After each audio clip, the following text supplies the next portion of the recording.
Okay, next up on the bench is a Millipede board. Don't know if it's working or not. We'll figure that out.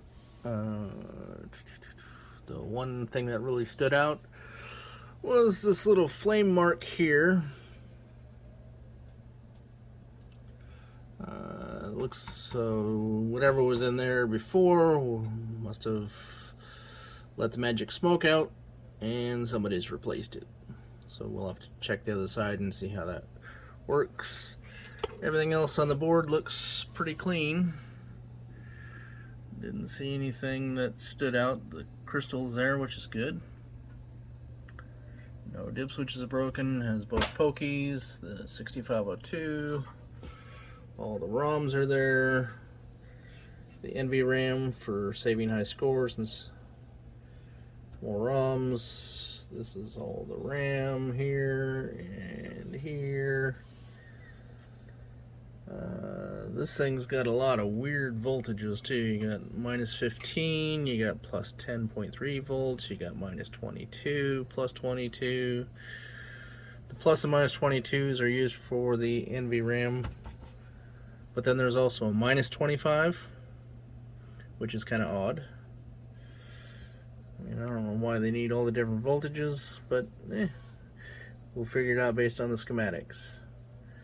So there's a JAWM adapter that we'll hook up, and before we hook it up and apply power, we're gonna look at the bottom side of the board here and look to see if there's anything that stands out.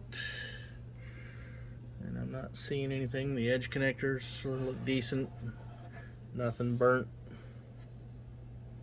Just that one area right here.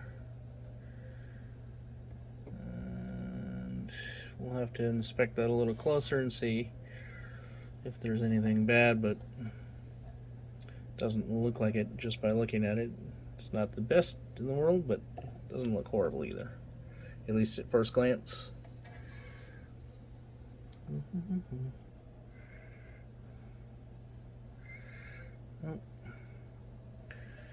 Other than that, it looks pretty clean, which is good. Okay, let's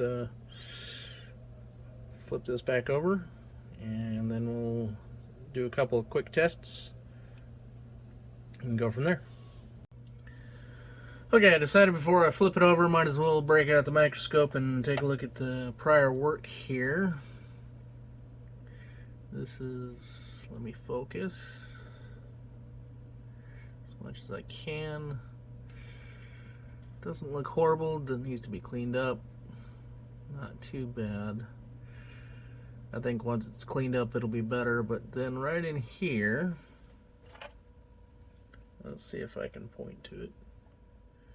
Got a little bit of solder blob there.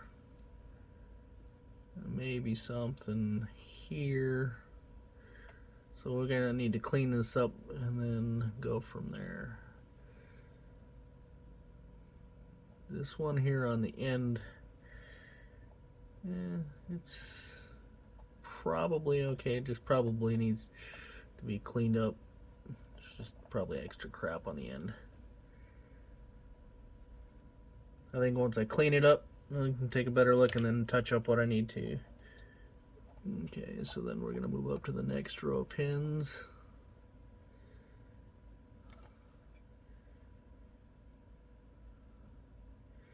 That's actually kind of interesting.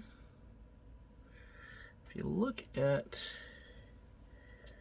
this pin here, it looks like it almost, let's see if I can get this side here. Right there, it looks like it's got a cold solder joint. Almost. Probably touch that one up. You can see a little jagged line right there. Looks kind of suspicious. Not sure if that there should be, we'll have to make sure that's not touching. Maybe it is. Don't know. It probably just needs to be cleaned up. This is why you should clean up afterwards. That looks kind of funky. What the? I mean, that almost looks like it's got something on it. That one's very suspicious looking. Looks like there's no solder on either side. Not sure. We'll have to look at that. We'll clean this up and then touch them up.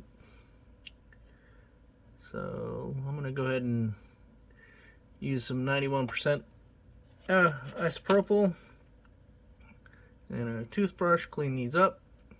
Get rid of all the extra flux and rosin and whatever else is on this board, and then we'll take a look at it again. Okay, we cleaned it up a little bit, and okay, so that looks still got a little bit of solder splash right there. Probably get that off with my fingernail. That particular one doesn't look great, but it's not horrible. I've seen a lot worse. Okay, so everything else there looks decent. I'll probably have to clean it up a little more. That was just a quick cleanup just so I could see better.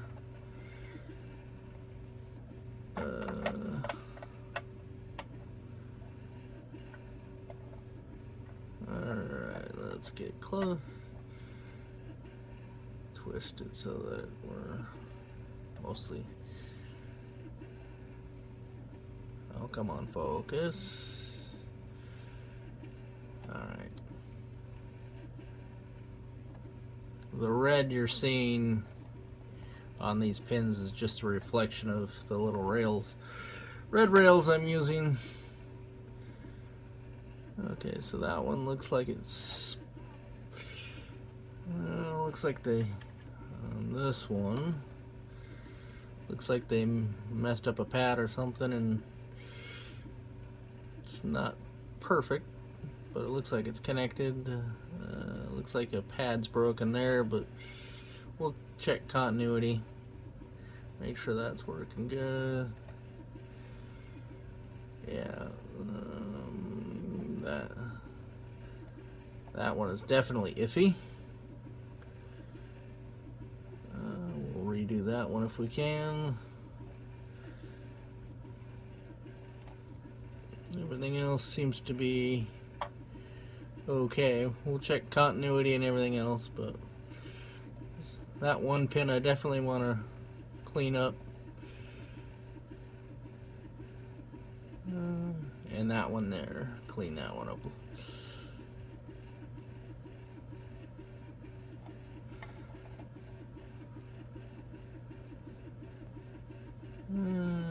It might be okay. But that one for sure there, I definitely want to clean up. Which is what? That is the 1, 2, 3, fourth. Fourth from the right.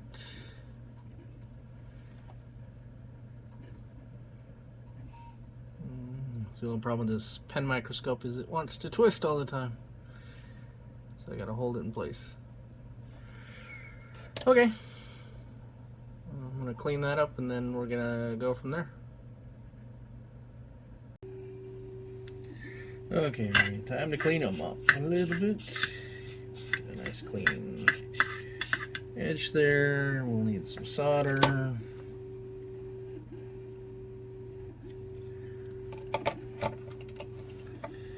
that one.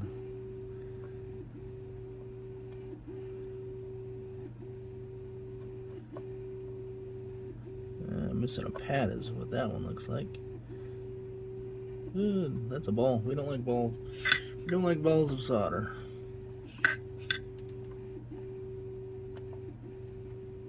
Yeah, the lifted pads, it looks like.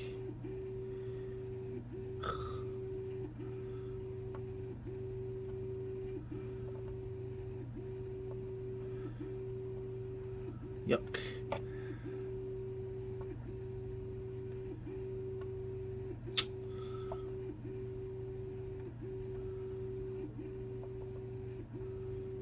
do not join them together. Like that. Or like that. Alright. Desoldering gun time.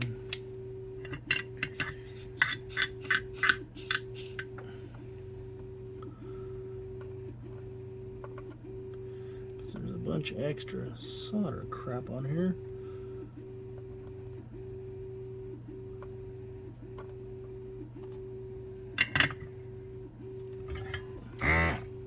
Not yet. Wait for the blinky light.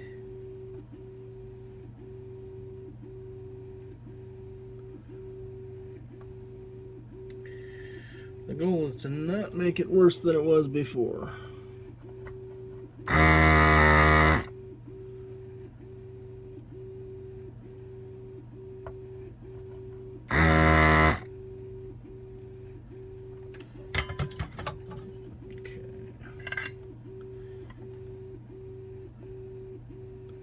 That's better.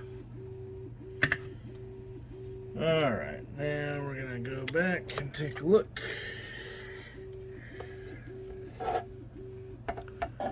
See if I made it worse or not. Nice blurry picture of the microscope. That's okay.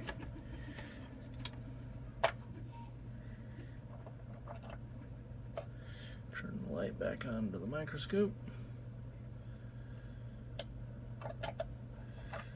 Get it set in the track. Get the orientation correct. Focus.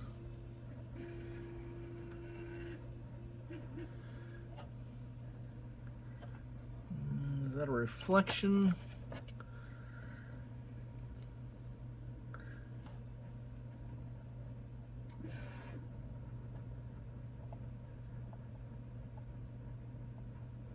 If that's a reflection or not.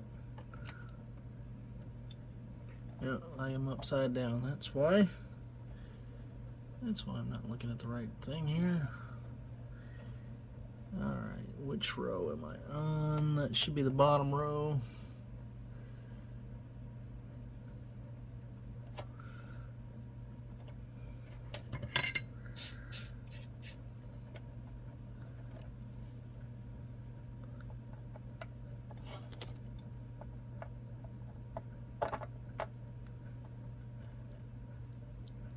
That looks better.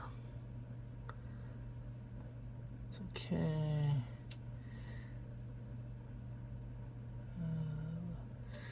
Oh, that one looks horrible.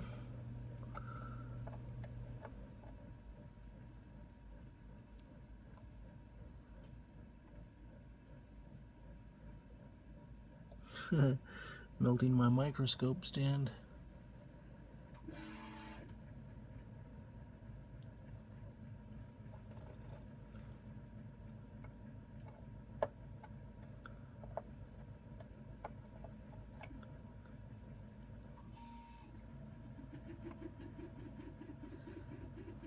From the trace down.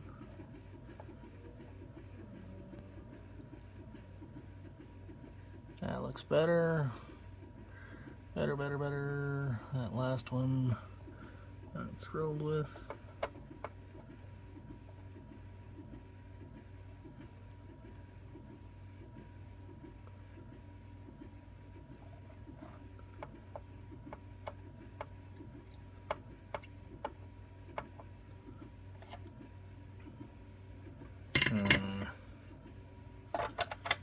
Okay. It's gonna need to be cleaned up again. Even more. Yeah, I don't like that one. But we'll go through and test continuity. That one's kind of a ball. But that happens when there's no pad to actually help the solder flow. It kind of balls up on the pin. Okay, well, next step's going to be testing continuity on this. Okay, the first thing we want to do for testing continuity on this particular chip is figure out where it is on the schematics. In this particular case, it's 8J. Schematics says that it's an S153, but this one has an LS153 in it. My understanding is that the S is faster than the LS, so I don't know if that's going to be a problem or not. If it is, then we'll have to order that, because I don't think I have that particular chip in the S variety.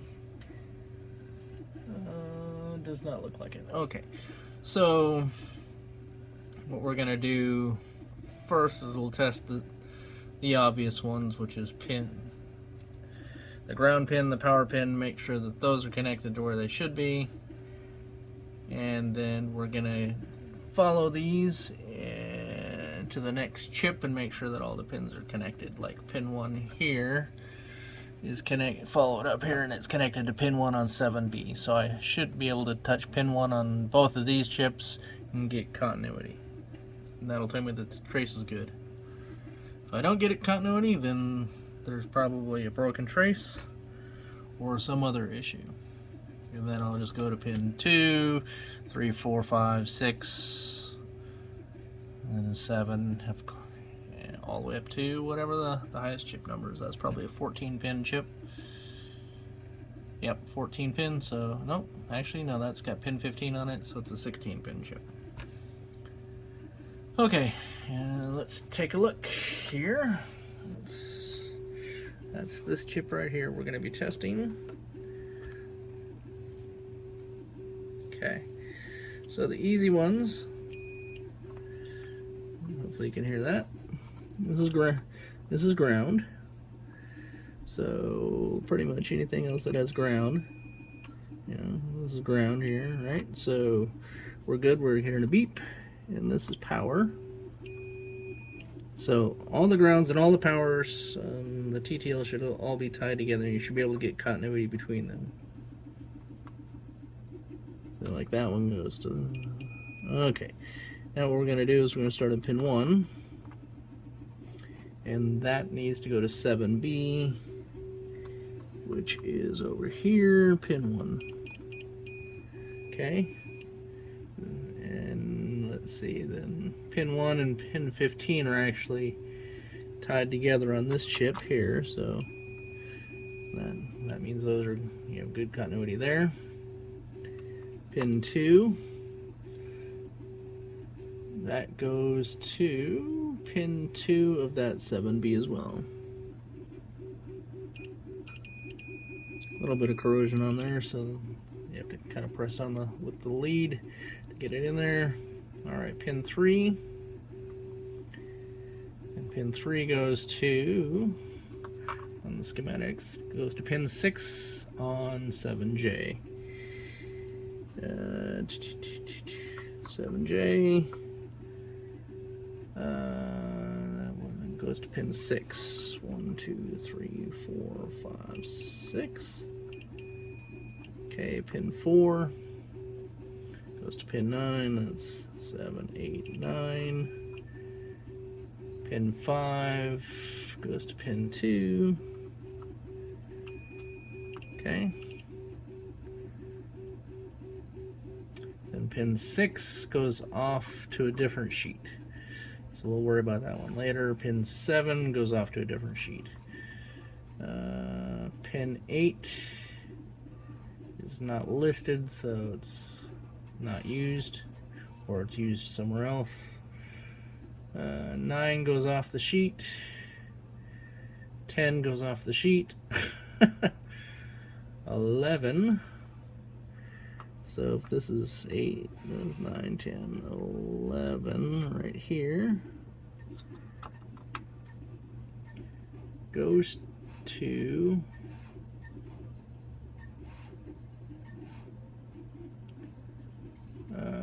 pin 9 on 7J.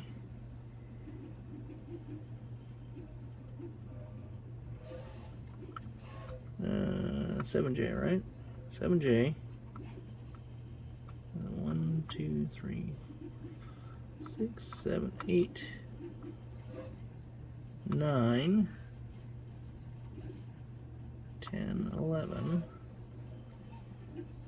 goes to pin 9. That should be this one. 1, 2, 3, 4, 5, 6, 7, 8, 9. We do not have continuity between these two pins. Interesting. Okay. Pin 12. Unless I'm not following the schematics, right? 11 goes up to 9. 12 goes up to 15.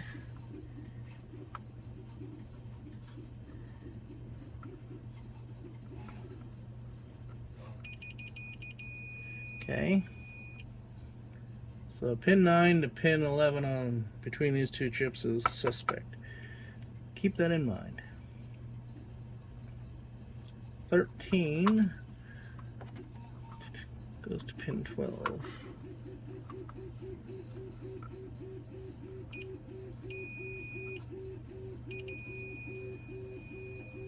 Okay. Unless I screwed up and missed a pin or something. 14 goes to 14 on 7B.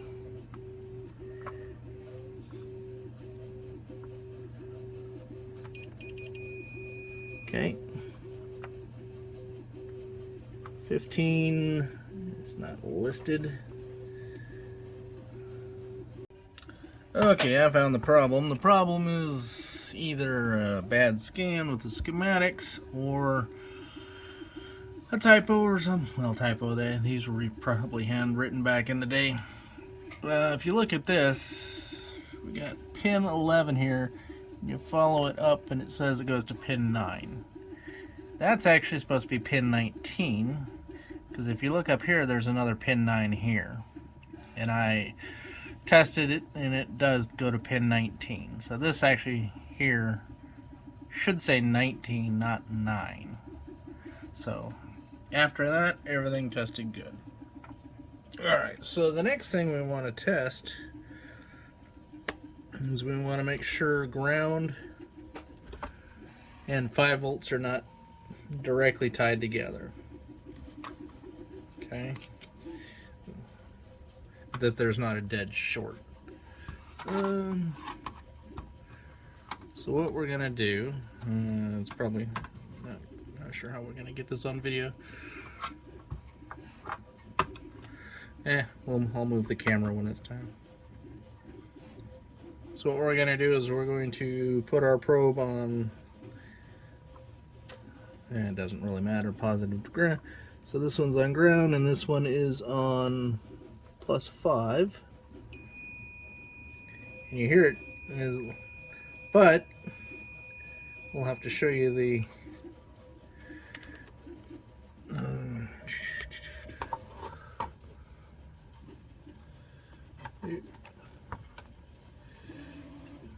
I'm going to pick a different one here so that I can get to it. But if you look at it, it shows you that there's 106 ohms worth of resistance. So that means that they're connected, but there is resistance between the two, therefore it's not a dead short. If it was a dead short, you would see 0 ohms, and that would be a bad thing. So the good thing is we are not a dead short. And the other good thing is I have power supplies that should protect from that.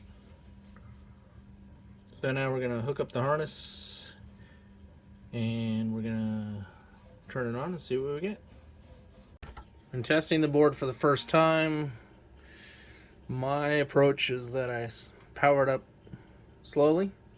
So the first one I do is the +5 there on the left, and then if that nothing blows up from that, then I'll do the +12, which is typically for audio. And then if the board needs -5, then I will do -5. But I don't think Millipede requires -5, but we can double check that. Let's take a look at the schematics. And so what we're going to do, we're going to go up to the power section, which is way the heck up here. Usually. Not correct. processor. Here we go. Power. This has got a couple voltage regulators on the board for -22 and +22, which then brings it down to +15, -15, 10.3 unregulated, don't really care. And then we've got the +5 and ground. Does not look like it uses -5 at all, which is good. So more than likely we can get away with just putting in +5. And we should get something out. Some video or something. The -15, the plus -15 is probably only used for the NVRAM.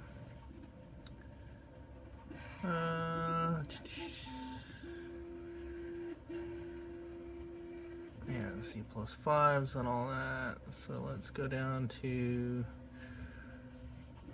I wonder if the NVRAM's even going to be. Probably going to be on the next to last page.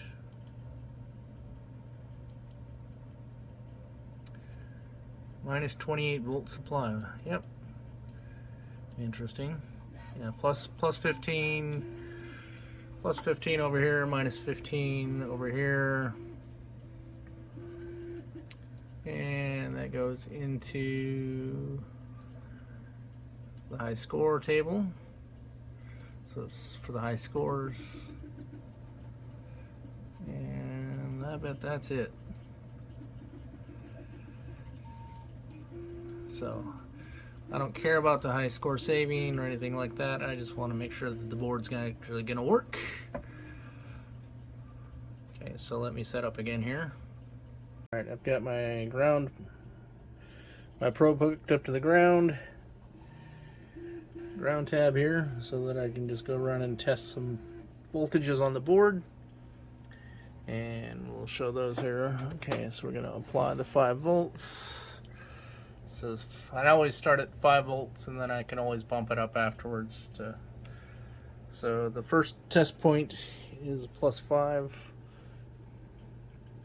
right here, and we're at 4.74, which is a little low. Then what we're going to do is come over to the furthest away point, which is right here, and that one is also 4.7. So my power supply, I can bump up the voltage, so I'm going to bump it up to 4.1, or sorry, 5.1, not 4.1. And then we're going to go and take a look at it again. Now we're at 4.8. So I'm going to go to 5.3, no, 5.2.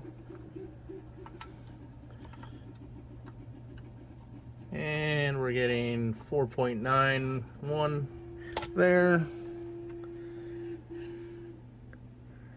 And on the 5 volt one there, 4.93 there.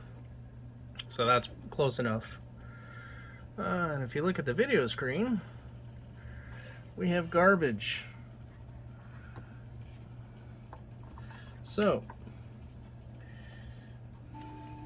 which probably means there's no activity. So what we're going to do is we're going to power cycle and see if we get any change. And it's pretty dark. Nope. Okay, so we are not getting anything on the screen that we like. Alright, so it's time to break out the scope and see what we get. Alright, give me a minute to get the scope turned on and set up. Now we're going to look at the reset pin on the CPU. And the reset pin is flatlined, which means the CPU is not resetting.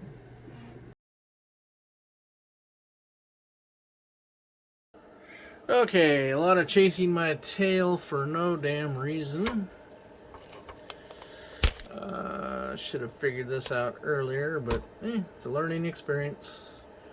It'll definitely be something I look at next time. But the CPU was not being reset. If we look at the reset line here, which is pin 40, look at it now, it's high, which means it is not being reset. Anytime the 6502 resets, it goes low and then comes back high. So basically, I was chasing my tail because the CPU was being held in reset. Therefore, it wasn't doing anything with the read-write line or anything like that. The cat box didn't care because it ignores the reset line, and I'm able to read and write ROM and RAM just fine. And what the problem is that the reset circuit, wherever that might be, let's go find that again.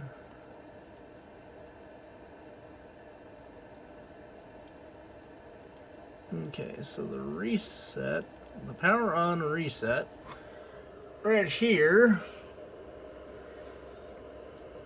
requires this right here, 10.3 volts unregulated. So here I am thinking, oh, this board just needs 5 volts to run.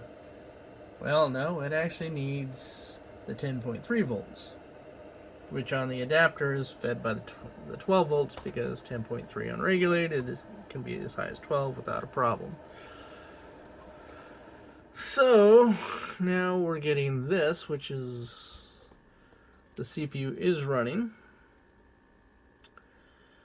I think we did originally have a clock issue, but we're replacing that. Crystals did seem to help that. So now we're just getting blocky graphics. That's a completely different issue. Okay.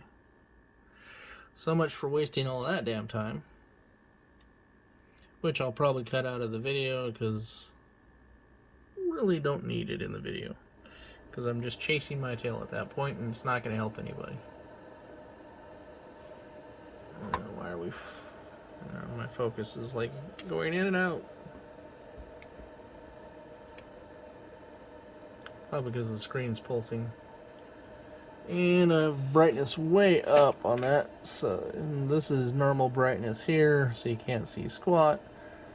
Crank the brightness up, and you can see something. So there's a couple issues. One is no background graphics, no sprites, and it's really, really dark. So we'll take a look at that probably tomorrow or the next day. Okay, so AJ pins 1 and 15, those never go low enough in the voltage to be considered low. And those are fed by 256 HD here, which comes off of 10D, pin 5. Pin 6 over here is the inverse of it, so this should be low, and then this one should be high. Right there. 256 HD. 256 HD down here. Here and here. So pin 5, and we're going to hook the scope up here in a second. And we'll show you what that looks like.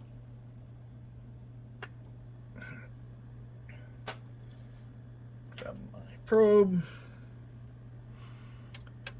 And 1, 2, 3, 4, 5. And if you can see on the scope, it never really goes low. So I'm going to suspect this particular chip. This is a 74 LS74. Right? Yep. According to schematics, it is correct. So what I'm going to do is I'm going to power off. I'm going to go ahead and piggyback a chip No, actually what I'm going to do is I'm going to hook up the slice tool and see what it says. So let's do that.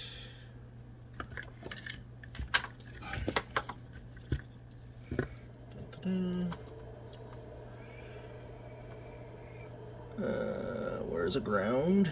Ground is over here.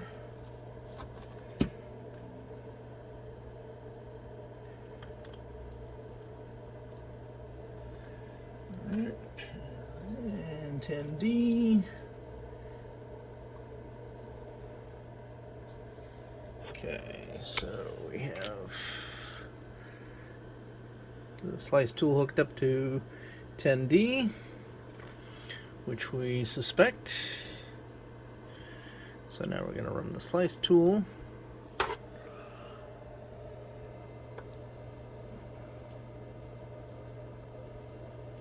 Okay, connect to it.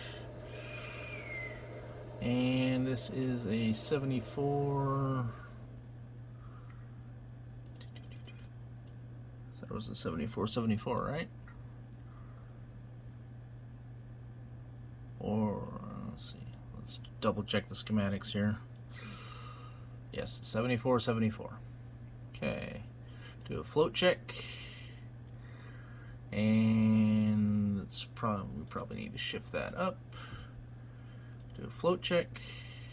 No pins are floating. That's good. Alright, and let's do a sample. And it does not like this. Yeah, see right here that has a nice error rate on pin 5, which is the one in question. We'll sample it again. Okay, let's sample it for a little bit longer. Yep. Fairly consistent. So that is no good according to this. But we're going to go ahead and piggyback. Now we'll piggyback another one on top of it and see if we get any change in behavior. Chances are it may not do anything. If it doesn't, then we'll socket it and replace it and see what happens. Chip is piggybacked, but it's not making any difference on that at all. But let's take a look at the scope again on that, and we want pin 1. I'm guessing it's not going to like it because it's not able to go low. Yeah, it doesn't like that at all. 1, 2, 3, 4, 5. Yeah, so I'm gonna go ahead and replace that chip and see if we get a different result. They're probably fighting each other to go high and low, so we're not going to get anything useful out of it.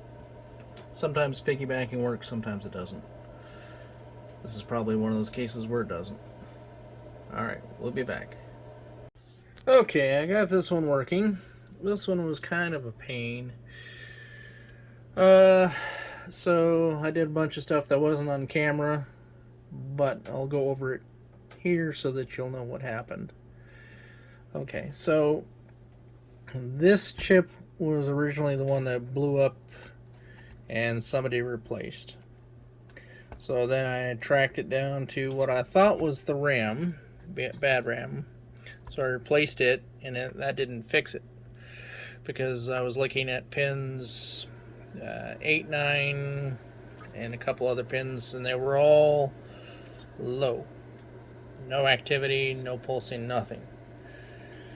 So then I traced that back down to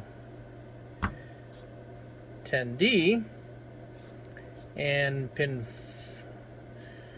Let me grab the schematics here for that.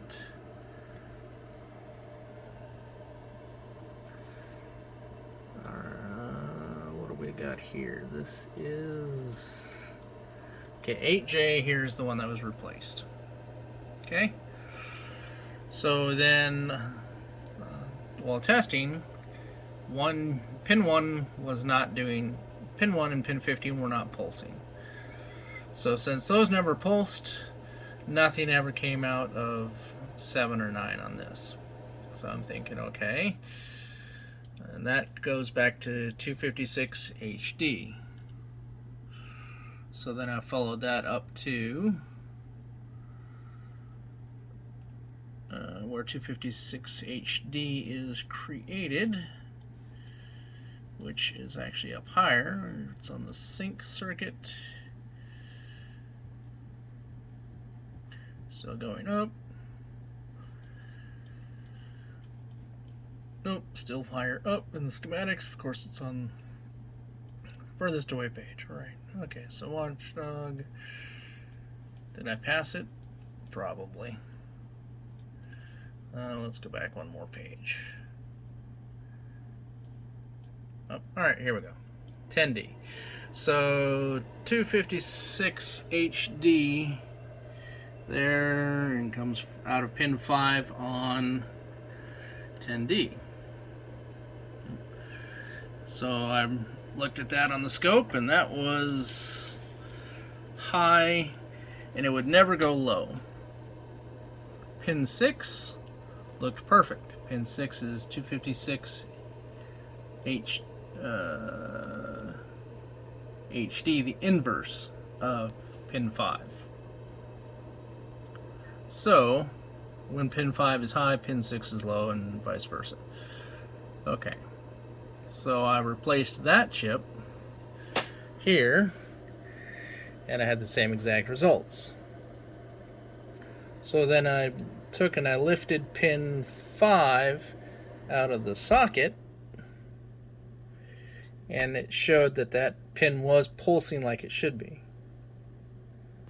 So what that meant is something else in the circuit was pulling that pin high all the time, so it could never go low.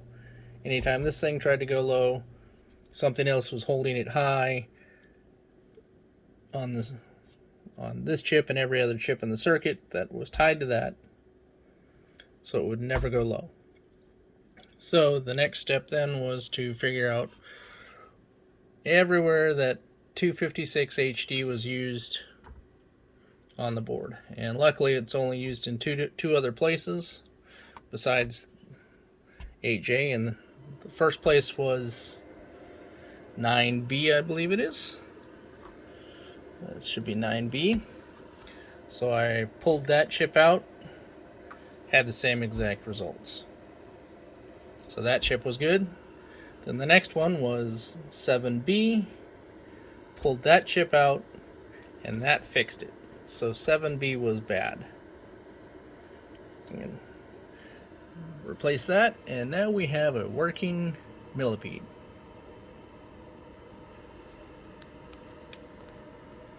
Now there's two different ways that I could have done this. Well, three different ways I could have done this.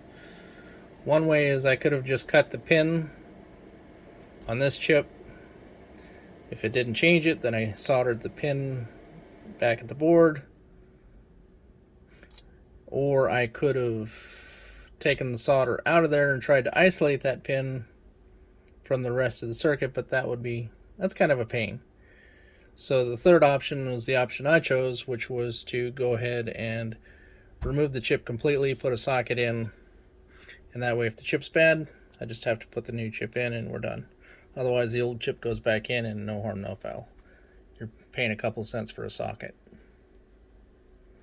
And that's the same thing I did for that one.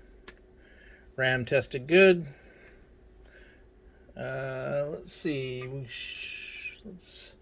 I haven't looked at the pins on that now, so let's see. This is 11, 10, 9.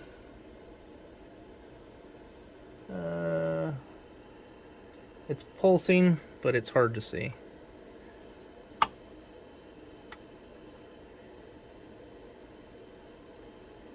Yeah, it is, but it's I'd have to change the settings on my scope to show it off better, but you'll just have to take my word for it, the fact that it's working. Okay, that's it. So, at the end of this, there's a couple things I learned while doing this. One of the main things was to stop making assumptions.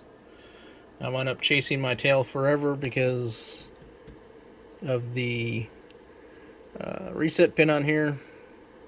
I was looking for it to pulse if it was crashing, not realizing that it was actually being held in reset because I did not have the proper voltage to the PCB. Once I figured that out, then everything started going the right direction. So try to avoid making assumptions.